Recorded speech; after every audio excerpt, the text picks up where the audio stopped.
Hey everyone, welcome back to English Easy to Learn. I'm super happy to see you here again. If you're new to the channel, hi, I'm your English guide, helping you sound more natural, confident, and up-to-date when speaking English. Now, English isn't just about grammar or textbooks, it's alive. And one of the most exciting parts of the language is slang. Those fun, informal words native speakers use every day. So today, we're talking about the top 10 English slang words you should know in 2025. Some of these are brand new, some have evolved from older meanings, and all of them will make your English sound way more natural. Ready? Let's dive right in. 1. Riz. You've probably heard this one already, but it's still going strong in 2025. Riz comes from the word charisma, and it means your ability to charm or flirt with someone. Example, did you see how Alex talked to that girl? He's got serious riz. It can be used both as a noun and a verb. He rizzed her up with just one smile. It's playful, youthful, and super popular online, especially on TikTok and Instagram. 2. Delulu. This one's fun. Delulu is short for delusional. It means someone who's being unrealistic or living in their imagination. Example, I think he's in love with me. Girl, you're so delulu. It's not harsh. It's usually said in a joking or teasing way. It's especially popular in fandoms and online communities. 3. Gayat. Now here's a slang word from TikTok and gaming culture. Gayat. It's basically an exaggerated way to say wow or express surprise, often about someone's looks or something impressive. Example, Gayat, did you see that car? It's amazing. It's often said jokingly, so don't use it in formal situations. 4. Glow up. This one's been around for a few years, but it's still one of the most used slang terms today. A glow-up means a big improvement in your appearance, confidence, or lifestyle. Example, you looked so different in high school. What a glow-up! You can also use it as a verb. She really glowed up after college. It's positive, encouraging, and great for complimenting someone. 5. Core. This trend exploded on social media. You might have seen it in words like cottagecore, goblin core, or clean girl core. In 2025, core is used to describe a style, vibe, or aesthetic. Example, that outfit is so vintage core. Or your bedroom is totally cozy core. Basically, if something has a strong vibe or theme, you can call it a core. 6. Mid. Ah yes, mid. This one's everywhere.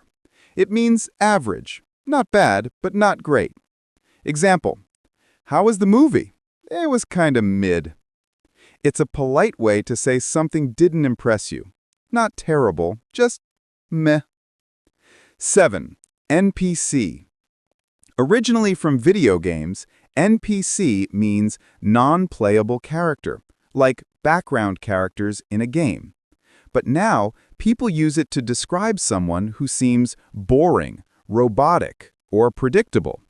Example, he just goes to work, comes home, and sleeps. Total NPC vibes. It's not super nice, so be careful, but it's a funny term you'll hear often online. Bet. This slang isn't new, but it's definitely still hot in 2025. Bet basically means, okay, sure, or you got it. Example, let's meet at 6. Bet. It can also mean prove it, or we'll see about that. You can't finish that pizza. Bet I can. It's short, confident, and super casual. Cook.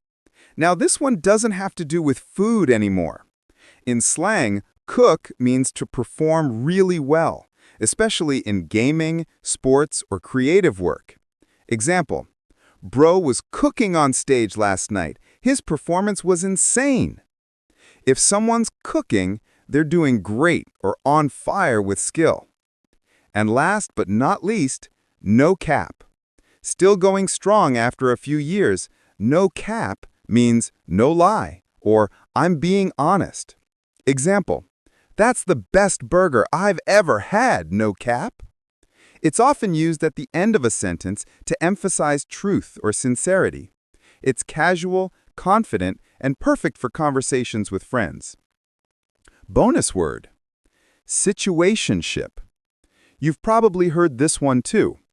A situationship is a relationship that's not clearly defined. It's more than friends, but not officially dating. Example, they're always together, but they're not dating. It's a situationship. This word continues to be super common in 2025, especially among younger speakers. So there you have it, the top 10 plus 1 bonus slang words you need to know in 2025. Remember, slang changes fast. New words pop up every few months, and some old ones disappear just as quickly. So if you want to sound like a native speaker, stay curious, keep listening, and don't be afraid to try new expressions. And don't worry if you forget some. The more you hear them in movies, songs, and social media, the more natural they'll feel. So now, I want to hear from you. Which slang word was your favorite? And what topic should I cover in the next video? Maybe more slang, pronunciation tips, or real conversation practice? Drop your ideas in the comments. I read every single one. And if you're new here, this channel, English Easy to Learn, is all about helping you speak English naturally and confidently, without feeling stressed or shy. So don't forget to hit subscribe and turn on the notification bell, because every week I share fun, simple lessons to help you sound like a native speaker. Thanks for watching as always. Keep learning, keep smiling, and keep speaking English with confidence. Bye for now. I'll see you in the next video.